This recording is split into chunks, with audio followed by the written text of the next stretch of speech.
firstly, I'd like to welcome Abby. I know we've just been chatting away and all our guests and attendees who are there watching have sort of caught that part there. But I'd like to welcome you, Abby, to our L.A.B series. Now, this is the second webinar that we have had as part of our L.A.B series. So we're very fresh in terms of starting what is learning at Bloomsbury. And we're excited to have you on to speak, obviously, about player care and your role as well with Notts Forest and how important that is to the players and their development. So before we do start, if Abby, you could just go to that next slide for me. What I wanted to talk about here was Bloomsbury football. Now, Bloomsbury football is the best possible experience for any aspiring players in London. We focus on providing a football service that's applicable for any players, regardless of their background or their financial circumstances. And it's really important from our side that we live to strive and support those players and their physical and mental well-being. We launched our L.A.B series, so Learning at Bloomsbury, and it was formed really as a way of providing a free coach education service for any coaches at any level. And the intent behind this was to be able to provide thought-provoking content that was aiding coaches and challenging the status quo and the way that they thought about things, to be able to then deliver a better service for players of any background at any level in London and across the country. So Abby, if you could go to that next slide for me. So a little bit more here about L.A.B, but definitely one thing I want to touch on here is our bottom part, where if you are interested in L.A.B and you think that you're able to contribute and help us help other coaches, then what I would say is please don't hesitate to get in touch and email academy@bloomsburyfootball.com. So that's academy@bloomsburyfootball.com. So Abby, I'm going to hand over to you, and just a note there, obviously where you've got that virtual background, you look like you've sunk into it a bit. It might be better just to come a bit closer to that camera, and I think that'll obviously work. I'm trying my hardest. I feel like if I get any closer, I might be on top of the computer at this point. But I mean, when I'm going through the presentation, I think it'll be all right, because obviously I don't think anyone's going to be looking at me too much. But at the end, for the questions, I'll just pop the background off. Yep, fantastic. That'll work out beautifully. So over to you, Abby, and fantastic. I can't wait to listen into this one. Lovely. Right. So just a little bit about me before I kind of move on. At Nottingham Forest, so I'm the player care and welfare officer there. I also just recently have partnered up with Beyond the White Line, who I'll talk a little bit about later as well, who are a non-profit organisation who I'm doing a little bit of player care consultancy work with. And then also I volunteer for my local grassroots team as well, which is an under-16s boys team who myself and another coach have been with for the past 4 years. So grassroots is something that's massively close to my heart. So I'll go on to that a little bit later on as well. So I think just to start off with, a lot of people will probably have an idea of what player care is now because it's been around for a couple of years. However, it is relatively new and it is in its infancy. So just to clarify what it is, or, you know, from a Forest point of view, what we put together, what player care is. So our main aim is to provide holistic support to players. So when we talk about holistically, we're not just talking about things on the pitch, but we're also talking about elements off the pitch. So we aim to provide that all-rounded approach to ensure overall well-being. So not just, you know, the physical aspect of things, keeping players in shape to perform well on the pitch, but also that they've got good well-being outside of football. Another thing I wanted to touch on with player care is this whole argument of player care versus sort of player liaison concierge. So a key thing for me is, obviously, this is completely my experience. I'm not saying it's right or it's wrong. However, the more you look at player care at different levels, it can sometimes mean different things. So a lot of the time you'll find that first team football have player liaisons. Now, player liaison is a fantastic role and players who are professional do need those. However, player care is a completely different thing. So it's mainly player care seen in academies. It is in first team football, but it's sort of rebranded of this player liaison / concierge, where a player care officer might help players with things like car insurance, tax, things like that. Sort of more of a, I don't want to say like a PA, but more admin stuff. Whereas what I consider player care is actually providing care to the players from a well-being side of things. We're not doing things for them. We're teaching them skills and giving them opportunities to develop that autonomy to look after themselves. And so I just wanted to highlight that quickly. So when I first started at Forest, player care was again brand new. So I had to come up with a philosophy for what our department would look like. So our aim at Forest is centralised around this concept of player and person. So like I said there, this ties into the holistic approach of we're not just focusing on the player, but we're also trying to facilitate their development as a person as well. So our aim is to develop well-rounded athletes, both on and off the pitch, ensuring the physical, psychological and social well-being, and also providing with the right support to aid their personal and professional development. So again, remembering that player and person approach. So what's covered by academy player care? So there's obviously a few more things than this that I do on a daily basis, but this is for the majority what my day will cover. So our life skills program is a huge part, personal player development, exit and transition strategy, which I really don't like the word exit. I much prefer transition, but that's what it's called. That's what it's under. Player and parent voice. And then obviously the main part of my role is the wellbeing provision that we offer to the players on a daily basis. So obviously I'll go through these in more depth as we move along. So life skills program, biggest part of my role for the most part, because there's a lot of organisation that goes into it. Again, I created this to focus it again around our philosophy, which is obviously that holistic approach. So as you can see here, we have each different component that makes up the life skills program. And what we'll do is throughout the year, I'll make sure that it's well balanced, that we hit all those different components with guest speakers, or we'll also get staff to do presentations. So for example, if we're talking about physical, we might be talking about nutrition, we might be talking about something that we can get someone from the staff team to deliver. Whereas if we're talking about something such as financial support, we might get a guest speaker in that comes in and does us a little bit of a workshop on budgeting. So just to go through those, so mental, that might be the PFA coming in to talk about well-being. Occupational, we work with Premier Sports Network, who come in and deliver occupational things such as CV writing, how players can apply for jobs, things like that, which is obviously really important when it comes onto that transition time. Social, we do a lot of things on social media. That's a big topic currently in our climate. Relationships, so we do sex education, again coming into that age appropriate topic. So obviously we don't do that with the foundation phase. That'll be something that we'll cover later on. But all these components are met in each phase. So we do age appropriate stuff based on all of these for the foundation phase. So obviously financial probably won't come into that at this point, but then as we move on up to the youth development phase, we'll start to talk about different topics. And again, as we move on to the professional development phase, they will cover the whole sort of spectrum of that life skills program. Player personal development, I think this is a massive one for me. This is really important, and it aligns with our philosophy of we want to give autonomy to the players. So we try and get them to engage in their own development so that when, as they move through the academy and they move on in their own lives, they've got a lot of skills that they've built up through being with us. So just to start off there, the skills audit is done for the professional phase. So what we'll do is we'll get the lads to give a self-assessment of where they think they're at in terms of skill set. Then what we'll do is we'll create a personal development plan based off of that. So what we'll do is we'll pick achievable goals, such as we might pick out of the 10 skills that we assess, we might pick 2 or 3 that they can work on. And they work across sort of phases across the season, so we review them twice throughout the season after the initial assessment, and we'll give them different goals each time. Again, that might be, let's say a player picks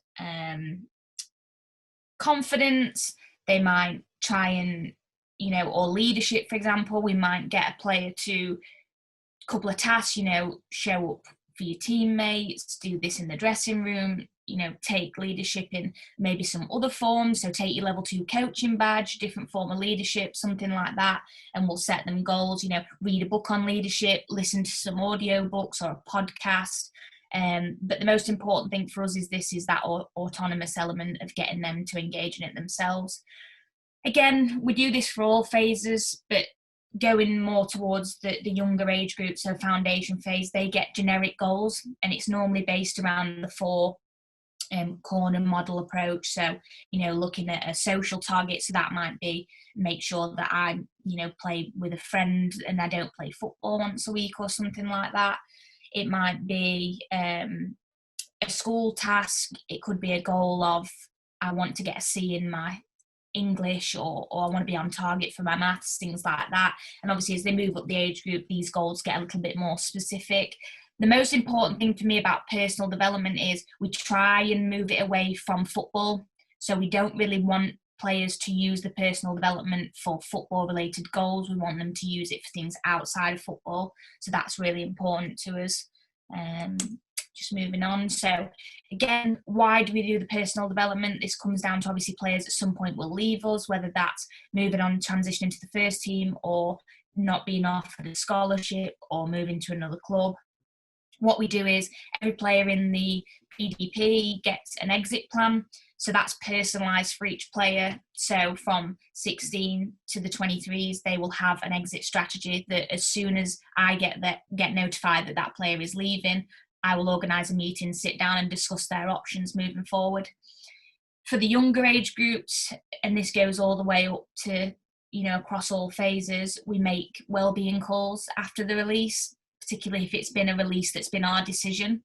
So obviously if the clubs let them go, then I like to make sure that we're checking in. And also we make sure that if it's for the younger players that they get another club, they're getting things at the right level for them. We partner with local grassroots teams. But also for the older age group, I track all the progress. So which club they've gone to, I'll ring them, the year after that and say, are you still there? No, I'm not. Okay, I'll make a note of where they've gone now. So it's a nice way of us checking in with them, even though that they've sort of moved on from Forest. Again, another exit strategy is we've got links with universities, and we also partnership with American scholarship program, which is called Vertex Soccer. If anyone's interested in looking at that, which is a great business that partners with us, looks at our lads and says, yeah, I know exactly where he'll fit in terms of ability level, and they'll completely take that off our hands and work with that player to get them a scholarship in the US. Player and parent voice. Sorry, Abby, just to jump in there, before we do move on to player and parent voice, I was actually really interested in obviously discussing those plans there, more so the plans as part of their player care. What was some of the sort of away from football and away from the pitch goals that you've had from players, and what ones have really stood out to you? A big one for me was when we did these last year, then went into a lockdown, which gave players a lot more sort of, I don't want to say time to themselves, but there was a lot of time where they would be in the house that they probably wouldn't normally be. So there was a lot more free time. And I actually had a player come to me and say, Abby, I want to re-go through my goals and change them a bit, because obviously we were facilitating that change. He's got a lot more time. How can he use it effectively? And he came to me a few weeks later and he said, Abby, I've read 3 books. He said, I've never read a book in my life. We only set the goal of aiming to read a book. And he said, I've really sat down at the first one. I thought, I want to buy another one. And I've bought another one and I've read 3 now. And just to something so simple as a player who's never read a book before, because of lack of time, just not having the time to sit down and read a book. And he said, I've taken a lot of things out of the book because it was more of a self-help type thing. It wasn't a fictional book. And he said, it's made me even more focused on my football because now I want to do this. And I think it's things like that. And also when we did it, a player had an inkling that this might be his last year just recently. And he came back to me and said, can I change mine? And I said, yeah, of course, let's just sit down 5 minutes now and go through it. And he said, beforehand, he'd said he wanted to go and work for his dad after he left. And after he'd come back and thought about it, which was probably about a month after. And he said to me, I sat down with my dad and actually we've both agreed that that's not the best thing for me. Would you be able to get in contact with some universities for me? Could I apply for UCAS? And I'm like, yeah, absolutely. And I think the important thing there is when we do set these goals, obviously review them at certain key points in the season, but it's always there for them to change. And I think them just knowing that they've actually set themselves goals, it's always in the back of the mind of, oh, you know, I could do this now, or I've thought about that a bit more. It's more about promoting the thinking and sort of provoking them to actually think about a life after football, because even if you go on to have a professional career, it is inevitable. You will retire. So it's more to sort of promote that thinking rather than actually going, oh, you know, at the end of the year, I've smashed every single goal, which was obviously great, but sometimes that's not realistic. But at least get them to start thinking about these things. For sure. I think that shows a great level of growth, and really would those players be thinking that way and sort of looking for those opportunities if it wasn't for the player care platform? So yeah, I think that's fantastic. How old were those players in question, if you don't mind me asking? So the reading one was one of our, not younger players, but sort of youth development phase, and then the other player is obviously a player who's who's a scholar at the moment, because he's thinking about transitioning, because obviously it's coming to the end of his scholarship. So a little bit older, as you would assume that they start thinking about goals. But honestly, the hardest thing in that process is having players not turn around and say, oh, well, I don't know, you know, I've got no idea. Or the hardest is, I don't even want to think about that. Because when they say that to me, I mean, I've sat in these one-on-one exit meetings, and it's taken me 45 minutes to an hour to actually get the player to go, oh, okay, well, I'll put that down just for the sake of it, because they genuinely, they think as soon as they think about leaving, they've sort of admitted defeat, like, oh yeah, I'm thinking about other things now. So that's the hardest part, but we're getting there. And some of the players really do use them to their advantage. Some players don't, and that's totally up to them. I'm not going to force them to do it, but it's there for their benefit. So if they use it, they use it. And shining a light on some of these exit strategies, you know, the player aspiration plans, I think, by making it obvious to them that yes, they can go to university. Yes, there is a pathway abroad here. You know, yes, there are these opportunities that have to be options that you do consider. I think that's really, really important as well. So I think that's really, really great that obviously with this platform and with the player care level, you are thinking about pushing these players towards another line of thinking as well. Absolutely. And like I said, that is it. It's about the thinking process more than anything else. We're not going to do it for them, but we need to promote that initial conversation of this isn't going to be your reality forever. So yeah. Fantastic. Just where did I get to? Yeah, so player and parent voice, quite a small part when it comes to it, because I only do this monthly, but we do one for both player and parents. So it's a monthly survey on a different topic. So obviously these topics will be completely different depending on whether they're going out to parents or players. So we do this with all phases, but obviously it's very different in each phase. So we did a foundation one this year where we actually got players to fill in a little form about what they felt about the parents spectating. So it was things like, I like it when you, I don't like it when you, and the players were allowed, obviously the parents weren't there, but the players were allowed to be open and honest. You know, I like it when you come to my games. I don't like it when you shout at me on the sideline. So that was a really good one because it sort of incorporated both player and parent there in terms of feedback. Youth development, and then moving on to PDP, this will be stuff such as, you know, how are the departments performing? So we might say, you know, are you happy with the level of treatment you're getting in the physio, or are you know, how could we make the player care department better? Is there anything you'd like to see? Just things like that. It's all used to collect feedback, which is obviously very important. And again, it's important for us as parents, as stakeholders, to give their opinions as well. Obviously, they'll see things that we don't see. And we want to make sure that every child is included and is made to feel part of the Forest Academy, which is obviously the most important thing to us. So so the parent voice, it goes out every month, different topic, 5 questions maximum. We don't want people sat there for hours going through surveys. We also set up an email address where if something's prompted from a parent to get in touch about something, they can access this email address and submit feedback or ask a private question.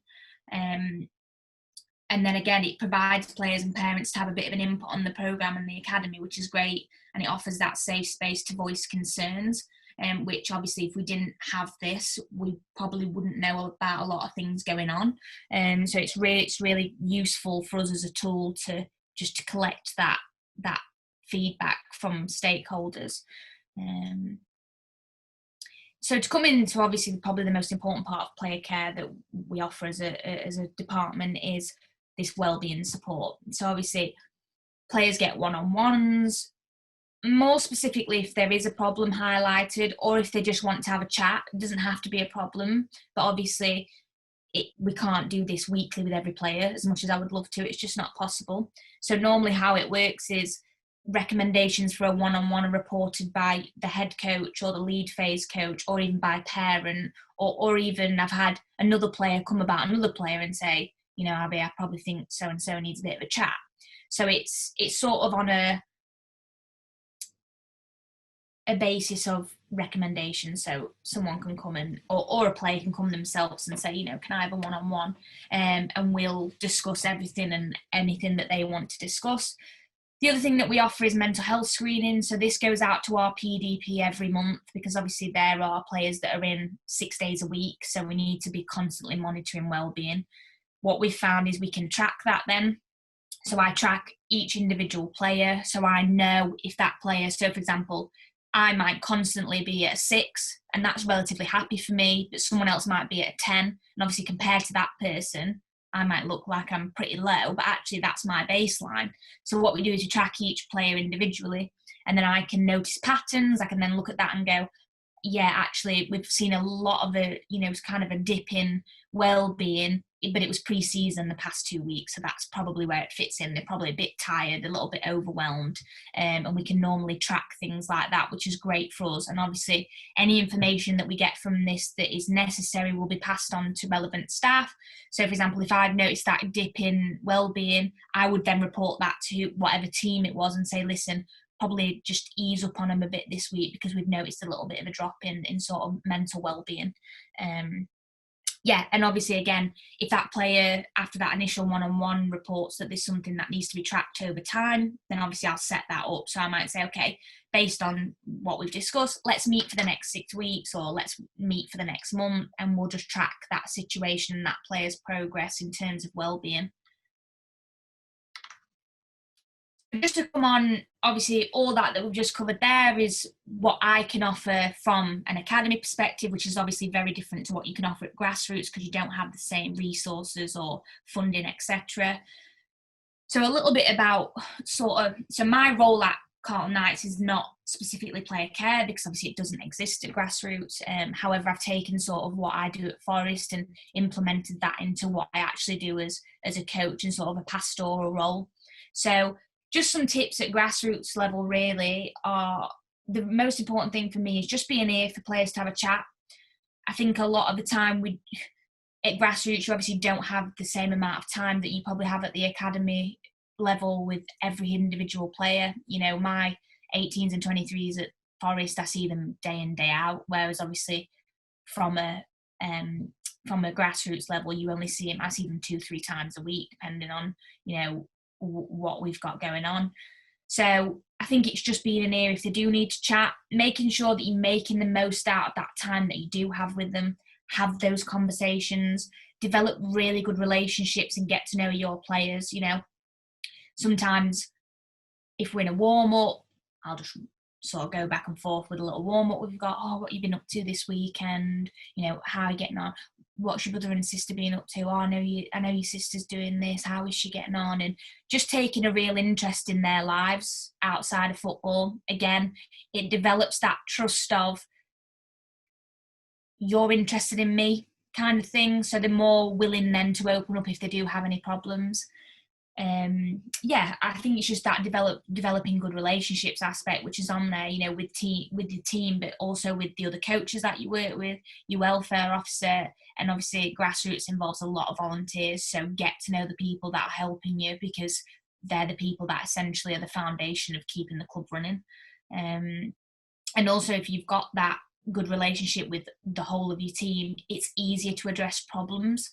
So if you don't speak to your welfare officer but something happens, you might not feel comfortable going to that person because you're like, oh, I don't really know them. So really get to know the people that you're surrounded by in your grassroots club.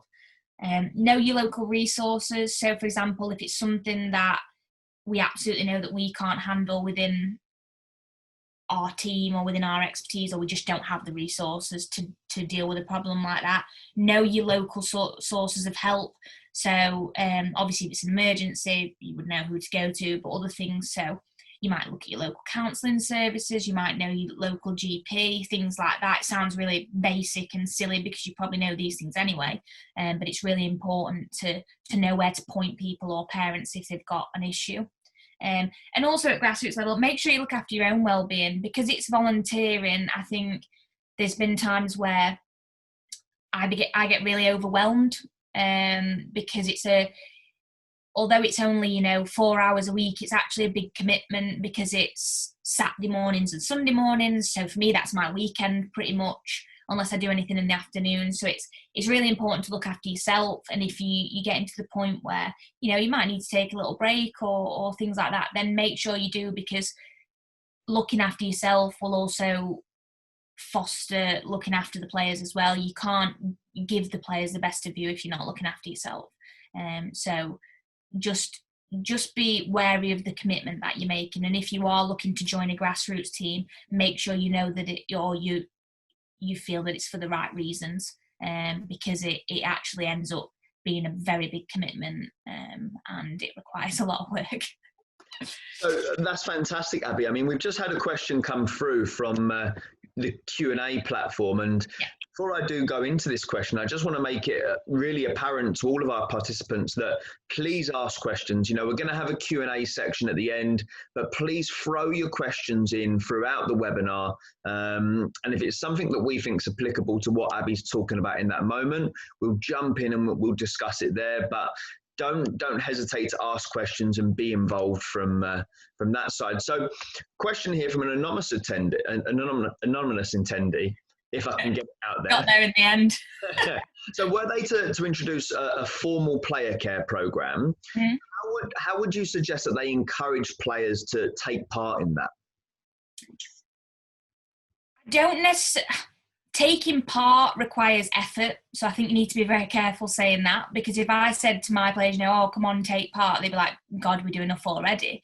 I think it's using it as a tool alongside. What I try and make sure at any level is player care is not there for it to be a burden on them. I don't want them to see the life skills sessions and go, oh, we've got that this afternoon. So I think it's more trying to pose it as it's beneficial to them and it's a tool for them. They don't have to engage in player care. Like, it's not a have to, it wouldn't, that's totally up to the player. I don't say to players, you have to have a one-on-one with me every week. It's there for their utilisation, and I think that's the important bit that comes back to that autonomy element as well. Listen, you're not going to get every player that engages in it.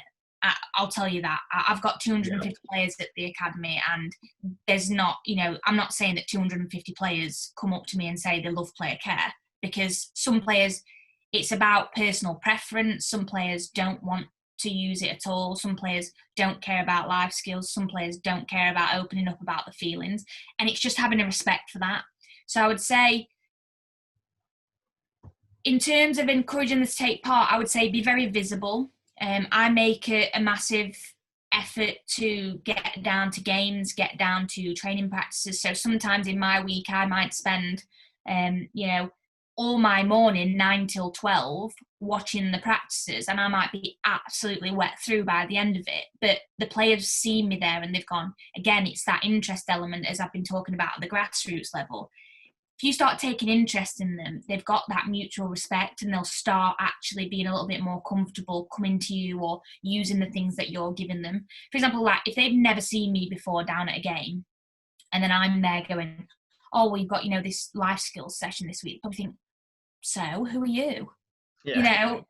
Why would I spend an hour coming to your life skills session? Like, I've never seen you before. So I think to get them to engage is to really show a presence, show an interest, a personal interest as well. Show you care. Yeah, that's what it's about. And I think that's why for being part of player care, you have to be a specific type of person, because you really have to want to be interested in a lot of people. I'm terrible with names, and I make it my conscious effort to know everyone as best that I can, which is really difficult some weeks.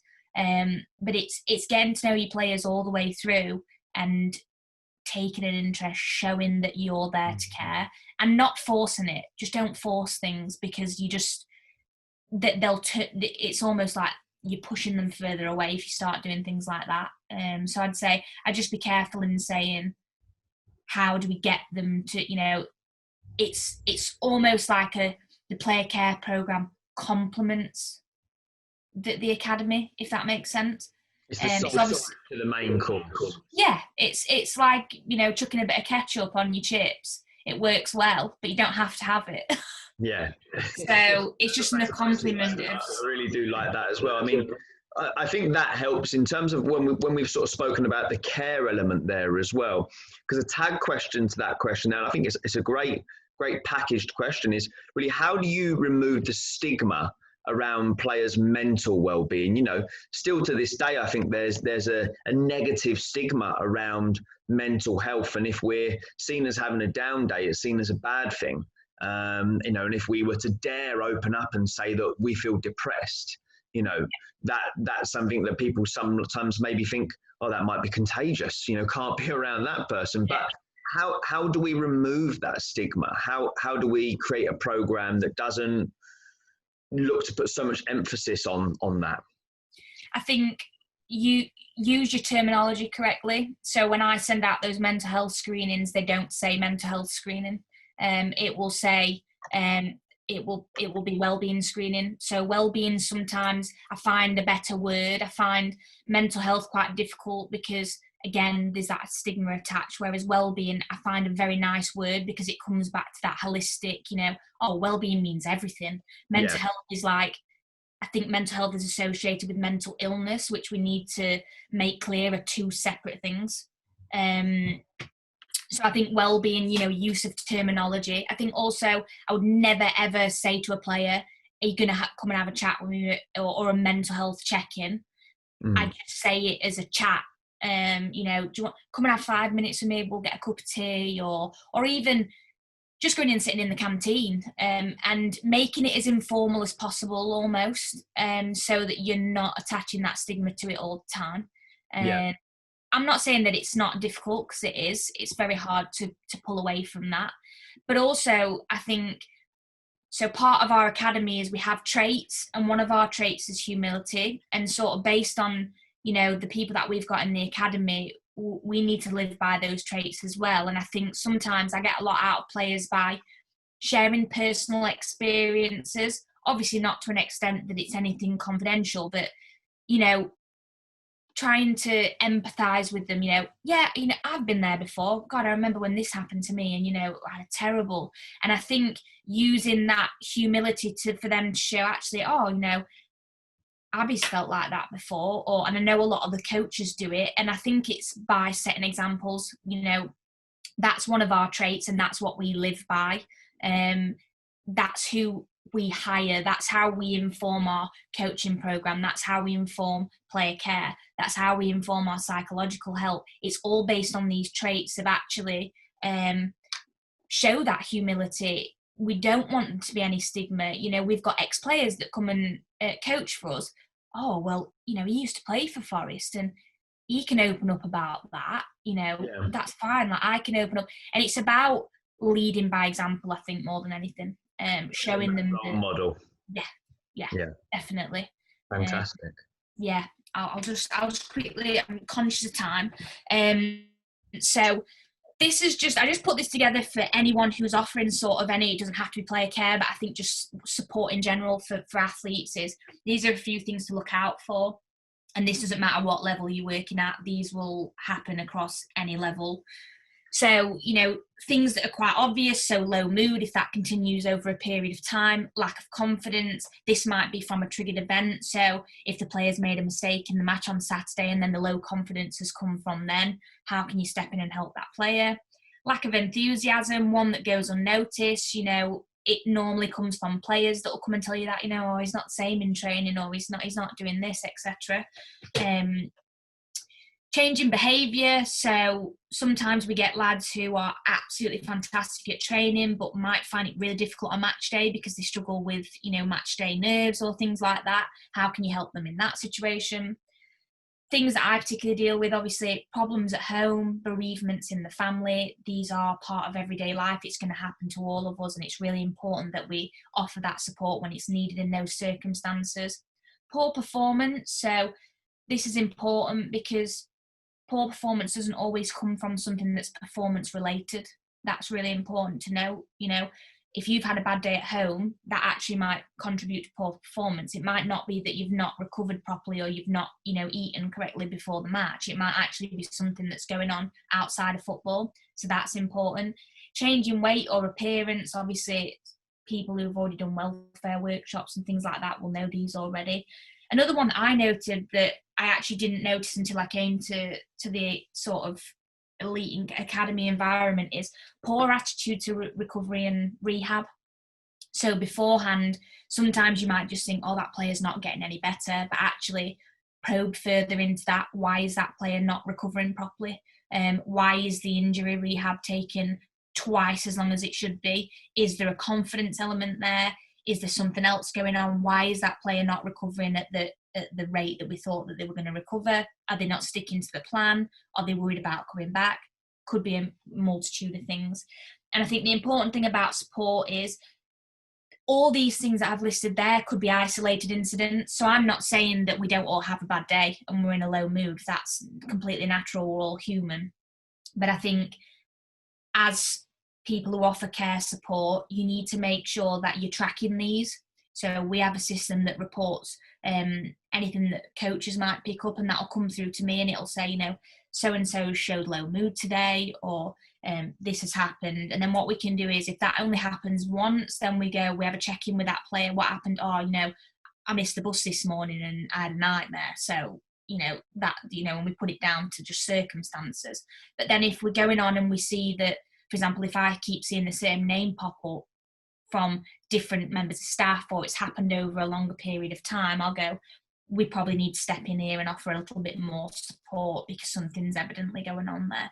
So it's about that tracking element. Knowing your players, you'll know if they're having a bad day if you get to know them, because it won't be normal for them how they're acting. So that's another important sort of thing to note, that you're not just getting to know your players because it helps you in your relationships, but it also might help if there is a problem there, so you can offer the best support for them.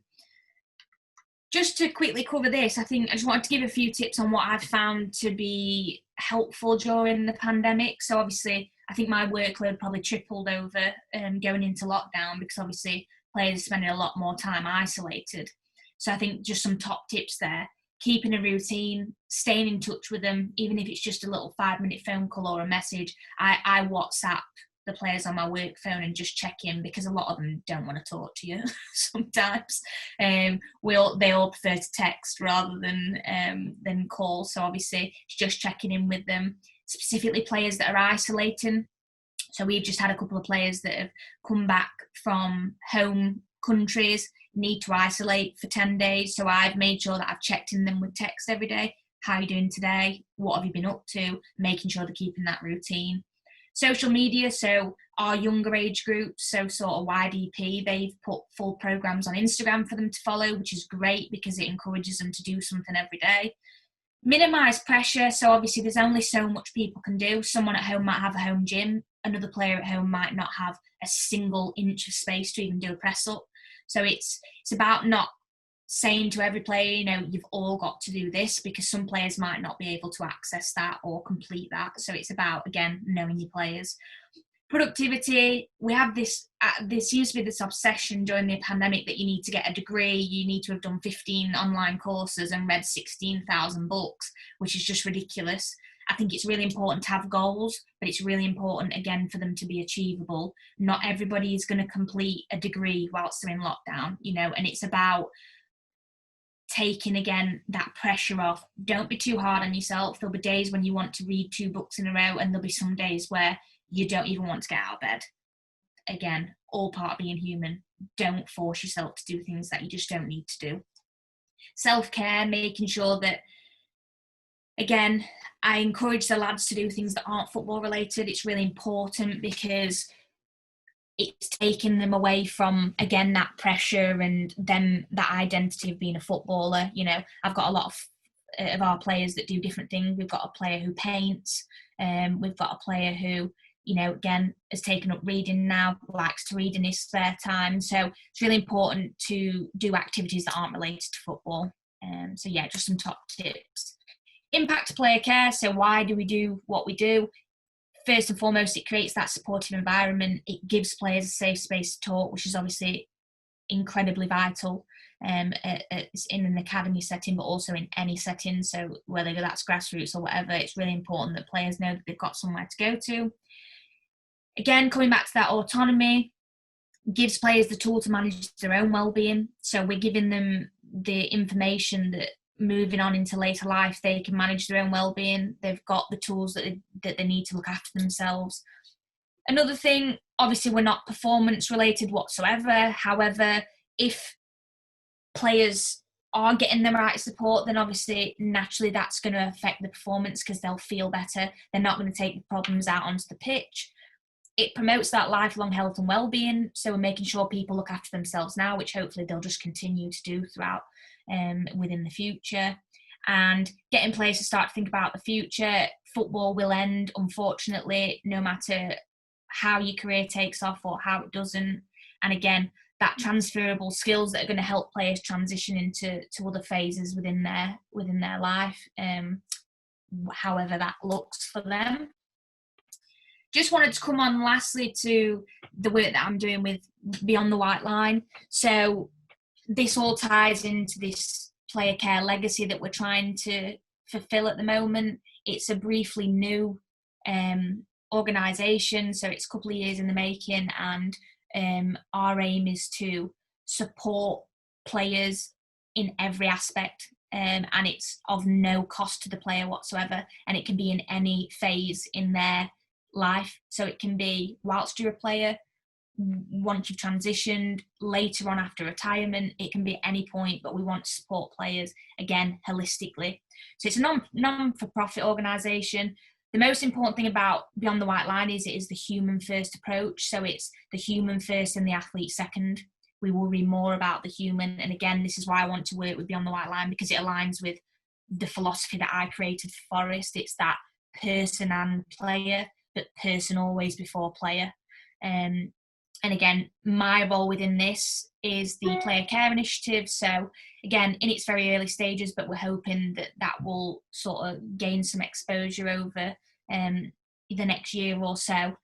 And again, just looking at the diagram there, we want to cover sort of everything. We're not just offering players help with transition because there's people already for that. There's people who already offer wellbeing support, education, things like that, but we want to incorporate that all together and be there for the players, and again, human first. So yeah, I'll come on to that again in a second.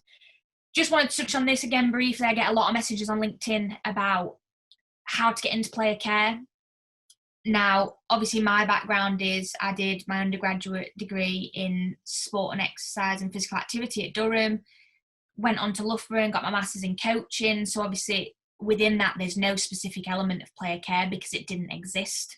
There is no specific route, so there's no player care qualification, which is actually what my partnership with Beyond the White Line is trying to solve. How can we get a formal qualification out there for people who want to get into player care?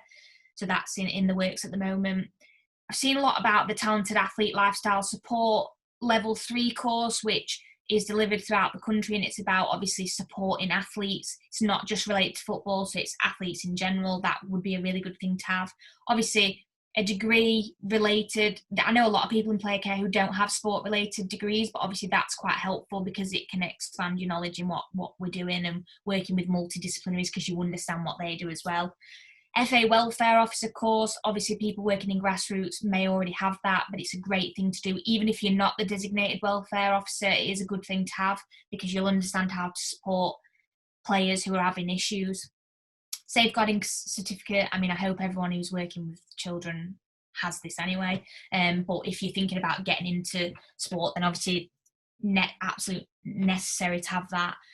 Experience within elite sport environment, so I see this a lot when I look at job adverts that are going out for player care. It's sort of a requirement that you've worked with elite sports environment or with elite athletes. Now obviously if you've not had that experience, that's really hard. What I would say to people is, if you're doing a degree and you can get some experience working with one of the university teams, that will help you out massively because they are classed as performance sports. It's not elite, but it's performance, and they're in the same sort of similar environments to elite athletes. So I would try and get experience doing something like that. Coaching and mentoring, if you come from any kind of background like that, really applicable to transfer skills over. If you've got a background in counselling or you want to do a course in counselling, can only help you because obviously you do a lot of one-on-ones with players.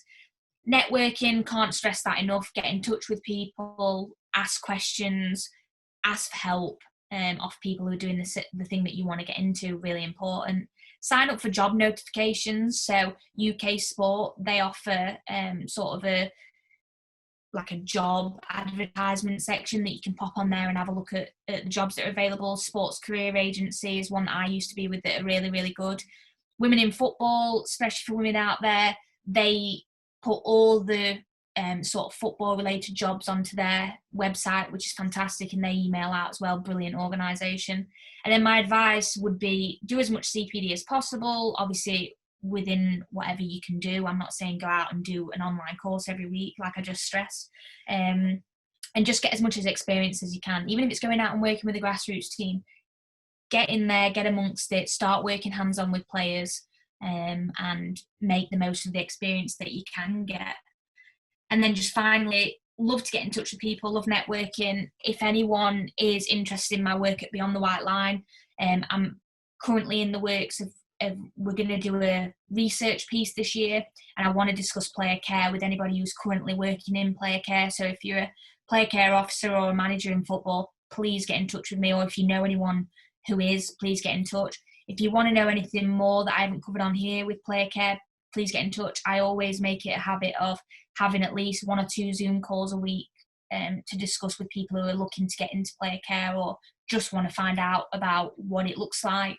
So yeah, LinkedIn's on there, Twitter's on there, and Beyond the White Line if you want to get in touch about anything to do with them. So yeah, that's me waffling.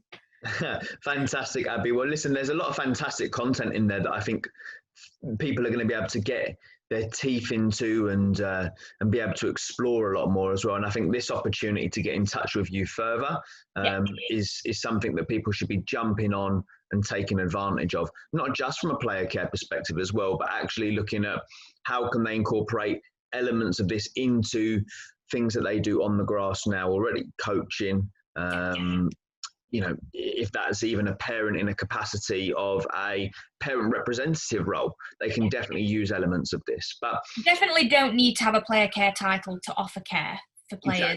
Exactly. Anybody can do it, and that's why I've said with things like things to look out for, you know, well-being of players or whoever you're working with should be everyone's responsibility, because we're all going to notice different things.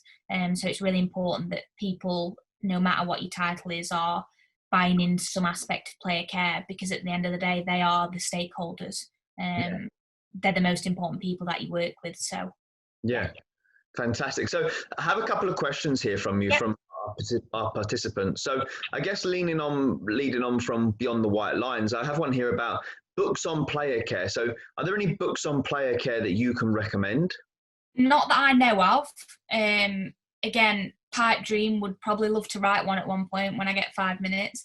No, I think that will happen in time, but I think what needs to happen for player care is normally you'll find, so for example, I think player care is the next big thing. So for example, if we look at the 90s, we look at sports science, nobody had heard of it until Alex Ferguson started getting players to take a nap at, in the afternoon in between training sessions. But now if I search sports science, I'd probably be inundated with the amount of books that have been written on it.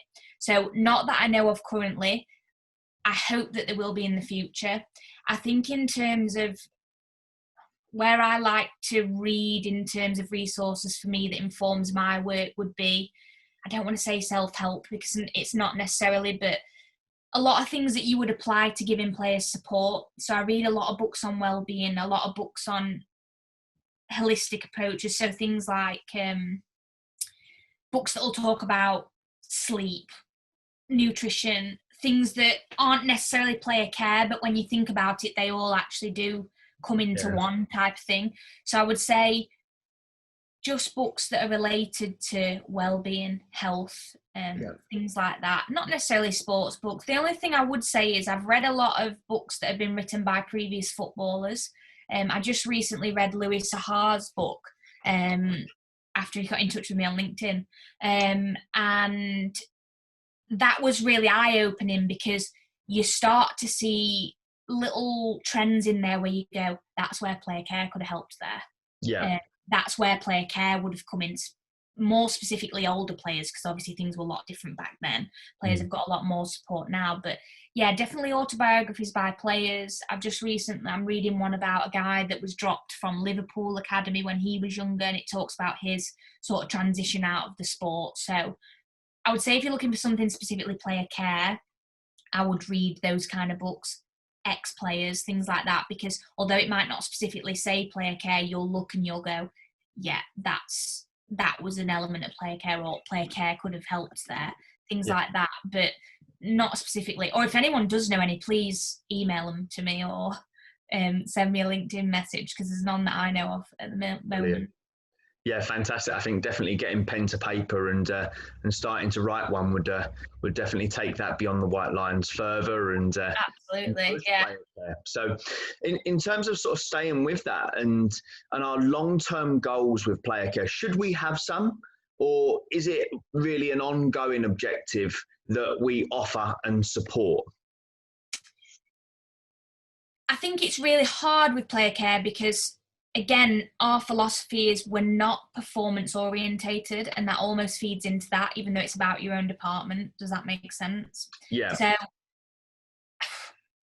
I think it's really important to set goals. So we, as a department, I'm in the welfare team as well, and we set goals as a department. So what I normally do is at the beginning of each year, at the end of every year, I review player care as a department. So I'll traffic light us where I think we are, depending on each component. And what I'll do is, from the ones that are amber, I will look at them and go, okay, how could we improve there? So when I first came in, for example, we offered like 1 or 2 life skill sessions that were literally given to us for free. So I made it my goal that I thought that was a red. We weren't performing in that. I thought that could definitely be better. So I made us a goal of 10 life skills sessions for last season. That was my aim. And then what I did, we ended up doing 25, which is obviously fantastic. I'm not saying that we might be able to do that every year, but obviously that was a good reflection for me, because had I have not set the goal, I might not have probably tried as hard to get people in to talk to the lads about different things. Yeah. So I think it's important to set goals for you as a department on sort of a seasonal basis, but I would just be very careful of how that translates into your practice, because you need to be very careful that you're not just doing everything to meet targets and goals, because again, it's about the person and the player before anything else. I don't do my job because I want to fulfill our goals for the year. That's not my aim. That's just a byproduct of what we do. So I would just, again, set your own goals because that helps you, but I would just be very careful in terms of how that translates to the players. Yeah. Because they don't want to be a number. Way of looking at it, isn't it? Because you've spoken there about actually the success in terms of the goals we've set is the byproduct. Whereas if you were to look at any other business, to some example, they might say actually that the goals are the first and foremost. And actually, if our workers improving their mental well-being or their physical well-being, that's actually a byproduct of those goals. So I think that's such a fantastic way of looking at it as well. Yeah. So it's, again, that's not our primary focus, but it's great that that comes from what we do.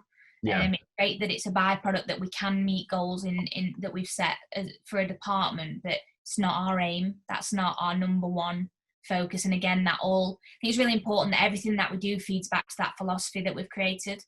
You need to, because sometimes people won't think of that and they'll say, oh, well, that's our goals as a department. Well, remember, your philosophy is not to, talk about numbers, and it's not to talk about performance related things. So you need to think about, when you set that philosophy up for your department, are you always following through on that? And sometimes we'll do things and I think, yeah, no, that's not for us actually. That doesn't align with what we're trying to do. So it's always about reviewing and just reflecting. I do a lot of reflection on what we're doing to make sure that we're doing it for the right reasons. Yeah, for sure. And another question here from actually one of our Bloomsbury football coaches, and it's fantastic to see you guys are part of this, so well done. Younger players within the foundation phase and the YDP, if you notice their mental health and attitude declining, would you start that conversation about player care and the help that they receive with the kid? Or would you expect the parent, or would you then approach that conversation with just the player or the parent as well? So I think the important thing there is, if you notice a problem and nothing's being highlighted to you, then obviously the ownership is on you. You are, if you are the player care officer. If you're a coach or something, again, like I said earlier, it's on everybody to notice these things. I'm not saying that it's your responsibility to handle the problem, but if you do notice something, it is your responsibility to report it. So for me, if I notice something, I would approach the player first. And if I was to get anything out of that player that indicated that the parent needed to be involved, then I would. I would also, if it became an ongoing problem and we were, like I said to you earlier, we were in that monitoring phase where I might meet with them for 6 weeks, then I would absolutely inform the parent. Because obviously you're sitting down every week and having, a chat with their child. I wouldn't disclose any information if it wasn't necessary, because that's really important, that players know that no matter their age, you're not going back and basically telling the parents everything they've said. There has to be that level of trust there as well. Yeah. So obviously, if the athlete was in danger or was, sort of poses were harmful to themselves, then obviously the parent would be informed, because that's the priority, is keeping the child safe. But if it was something that I thought, no, probably better if we just discuss it between us, and then again, if it develops into anything more, sinister or anything like that, then obviously the parent would be informed. But I think it's important that there's that element of trust. The worst thing you can do is develop rapport with a player, and then next minute they come in next week and say, oh, well, you told my mum everything I told you last week. I'm not going to tell you that again now. Exactly. So it's that very fine line between disclosing what you have to disclose. And again, things like welfare officer workshops, safeguarding workshops will give you the information you need to know about what you need to disclose and what you don't. And then if it's something that you think you and the player can actually, you can handle yourself, then I would just keep it confidential and just work through it with the player. Yeah. Fantastic. And one last question here as well. So from one of our participants, in my grassroots club, which is a U10 boys, my players are developing really well. Playing and performing well before lockdown may all look like they're enjoying. But I really want to improve their personal touch, like knowing the parents' names, what jobs they have, because they only seem to be talking football with those parents, and having interest in them might improve their relationship, especially as there is a big age gap between them and the parents. Any tips? Again, I think at grassroots level, I mean, I'm trying to think if I can say I know every parent. Probably not. I'll probably give myself a little bit of a break there. I probably wouldn't be able to. I wouldn't probably be able to go up and say hi so and so, but I would know whose parent they are. I think the important thing there is what we like to do as a grassroots team is at the end of every game, we like to gather the parents round and the boy stands with the parents. And what we'll do is we'll debrief. And that's a very good way because parents will bring up questions. Again, you'll get to know whose parent that is. Have conversations. Also, it's very difficult. I can say this because obviously I work as part of a team where there's myself and another coach, and so Stephen, who I work with, he does a lot of the coaching. He prefers to be very hands-on, whereas I'm the one who more so develops those relationships. So obviously he knows every parent, but it's going around having those little conversations, inviting parents to training. A lot of parents just want to drop off and pick up. Totally understandable. We've all got lives. But it might be that you ask for, could all parents be present at this training session because we're going to have a discussion, or debrief at the end of a game, debrief at the end of training. We find it really good that we've got a Facebook group, so players and parents can engage on there. But I would say have conversations if you can, and you can let another coach take a session and this parent's there. Instead of observing the session, go around and have a chat. It's not going to kill you not to watch one session. I promise you. Just about having those conversations, I think, making sure that the parents can see you're interested in their kid. And also, you don't necessarily need to speak to parents to get information. You can speak to the player. I know a lot about my players' siblings because they'll tell me things. Me and my brother did that the other day. Oh, I didn't know you had a brother, so-and-so. How old is he? Oh, he's 12 or whatever. He plays for so-and-so. Oh, that's brilliant. Do you go and watch him? It's all about keeping the conversation flowing. And again, if you have those conversations with the players, you're opening up that better relationship. And also, I just promote good relationships from across the board. People you work with in terms of the staff that help the grassroots club, the players themselves and the parents, because listen, parents can be difficult at grassroots. They can be difficult at all levels, actually. That's a lie. They're no different at grassroots to what they are at the academy, but having those little chats and things will make, when the bigger problems present themselves, a lot easier to have those discussions and sort things out because you've developed a better rapport. So suggestions would be Facebook group. That might not be, suitable to every club. Totally understand that. Debrief at the end of training or practice or game, and get them involved as much as possible. I know our grassroots team have done Zoom calls while we've been off, done little activities and things, or got everyone on, especially when things have been updated in terms of the policies and procedures, guidelines, we've had everyone on the Zoom and said, guys, this is what's happening. We also did some analysis sessions online for the lads, which we offered parents to come along to as well. This is what we want your son to do because this is his position. Explain a little bit more about that. And also, if you're very transparent with them about why you do things, you get a lot less shouting on the sidelines, because the parents are involved in that process. So they understand like the method to your madness almost sometimes. Involving them in that process is key.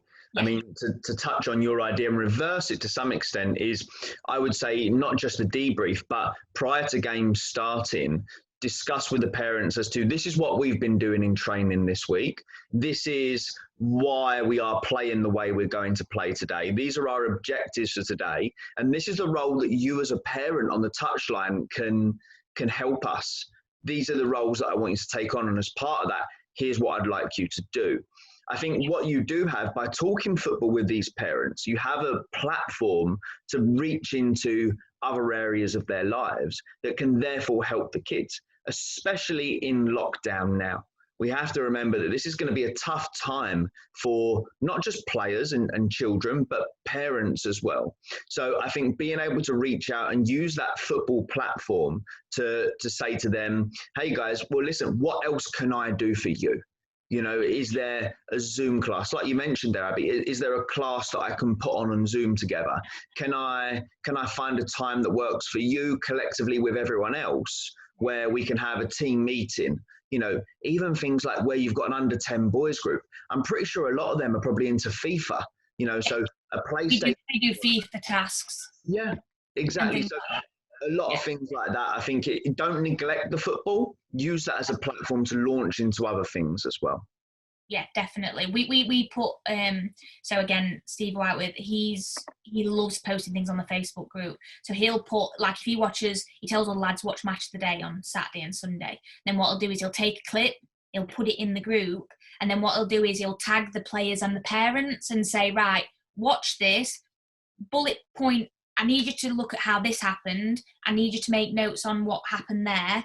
And then it almost promotes players to get involved and then do things, obviously because we can't do them on the grass right now. That's promoting that thinking of, oh, I can watch that and see what I should have done there. And also by tagging the parents in it, parents will probably sit and do it with him or watch it, and then they can go, oh, you know, now I understand why on Sunday mornings, that's why Abby and Stephen say this to so-and-so, because that's what they want him to do.